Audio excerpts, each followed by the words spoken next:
On va reprendre Paul Valéry. Paul Valéry dit: «Il faut dire ce qu'on voit, mais il faut d'abord voir ce qu'on voit». Alors voyons.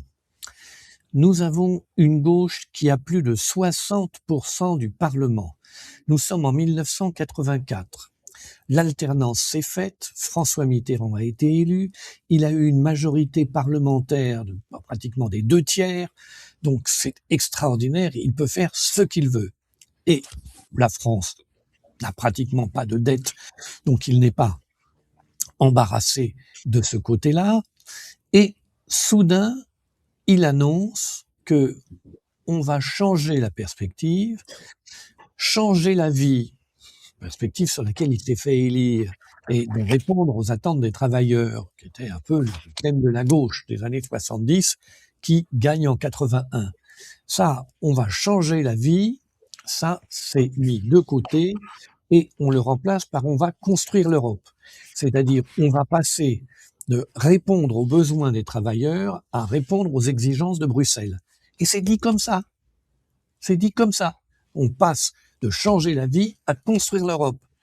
Construire l'Europe, c'est répondre aux exigences de Bruxelles. Donc, on passe de ça à ça. On a plus de 60% du Parlement. Et à ce moment-là, quel devient le grand problème? À Dreux, un candidat du Front National va faire plus de 20 points. Aussitôt, il faut mettre toute la gauche en ordre de bataille contre l'extrême droite, car le fascisme revient. Les chanteurs chantent, la bête immonde revient, des gens vont dans les rues chanter contre... Oui, j'ai dit Valérie, c'est Peggy, bien sûr. C'est Peggy, bien sûr. C'est pas Paul Valéry. Bravo Frédéric, Peggy. le duc. Et la gauche tout entière va à ce moment-là se tourner vers Dreux, alors qu'elle a 66%. Elle se tourne vers Dreux et vers un parti qui, aux élections suivantes, va monter entre 2 et 3%. Vous vous rendez compte, la bête immonde est entre 2 et 3%. Il faut un programme à la gauche pour répondre à l'extrême droite, pour répondre à ce retour de la bête immonde. Bon, alors le résultat, c'est qu'évidemment, la gauche va se dissoudre, puisqu'elle veut plus répondre aux attentes des travailleurs, mais qu'elle veut répondre aux exigences de Bruxelles. Ça, c'est la vraie vérité. Et que, comme chanson, comme spectacle, elle lutte contre la bête immonde, donc qui n'existe pas. Donc, elle va progressivement disparaître et passer la main à la fameuse bête immonde, pas si immonde que ça, puisqu'aujourd'hui, une majorité de Français se déclare prêt à voter pour elle au second tour de l'élection présidentielle.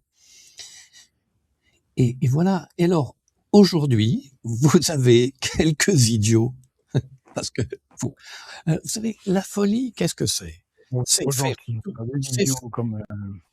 c'est faire toujours la même chose en pensant que ça produira un résultat différent. Maintenant, ils l'ont fait monter de 3 à 52%, et quel est leur problème? C'est le même. Faire un problème pour faire face au Rassemblement national. Évidemment, ça donnera la même chose. Qu'est-ce que vous voulez que ça donne de plus? Et s'ils veulent faire un programme de gauche, c'est pas pour faire face au Rassemblement national qu'il faut le faire, c'est pour répondre aux besoins des travailleurs français.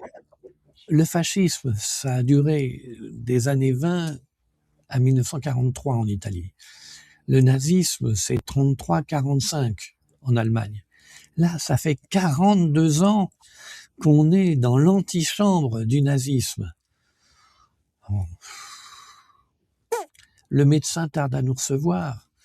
Le docteur Mengele tarde à nous recevoir. Si on reste encore depuis 42 ans dans l'antichambre, c'est vraiment qu'on en veut. Ces gens-là, c'est pas la gauche, c'est construire l'Europe. C'est-à-dire, non pas répondre aux besoins des travailleurs, mais répondre aux exigences de Bruxelles. C'est leur seule perspective. C'est la seule chose qui les intéresse. Écoutez ce qu'ils vous disent. La seule chose qui les intéresse, c'est d'être en ligne avec l'Europe allemande. C'est la seule chose qui les intéresse. Alors, ils disent pas le mot allemande parce que d'ailleurs eux-mêmes, ne voient pas, le côté, allemand, heu, de cette Europe. Ils L'Europe, c'est l'Europe, il y a jamais eu d'Europe qui soit pas sous direction allemande. Quand c'est pas sous direction allemande, c'est pas l'Europe. Sous direction américaine, bien sûr, avec, avec Monnet et Schuman, c'était directement les États-Unis à la manœuvre, mais le but était de s'appuyer sur l'Allemagne et le fait que le peuple allemand, il a le sentiment qu'il est naturellement là pour diriger l'Europe. Dès qu'on l'encourage dans ce sens-là, ça fonctionne.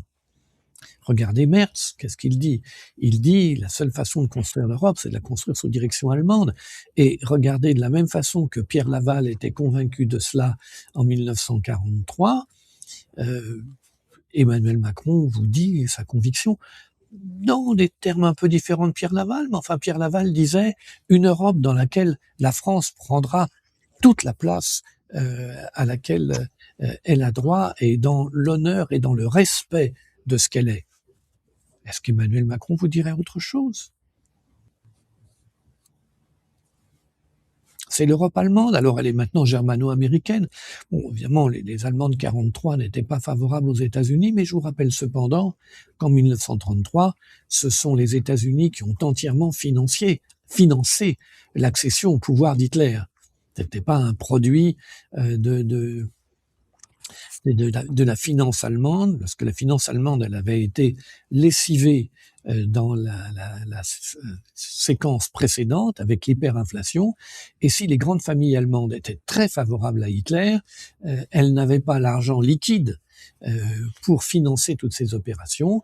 L'argent liquide, il a été apporté par Ford, par General Motors, par IBM, et tous ces gens-là. Par exemple, les gens d'IBM ont inventé, à travers leurs échanges avec Adolf Hitler, la notion de big data. Vous savez que ça date de cette époque-là.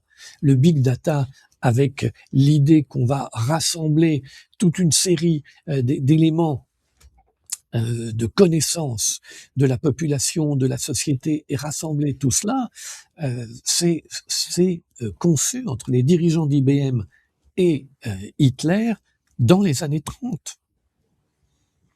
IBM qui jouera d'ailleurs un rôle tout à fait remarqué, même s'il est aujourd'hui totalement oublié, dans le Troisième Reich.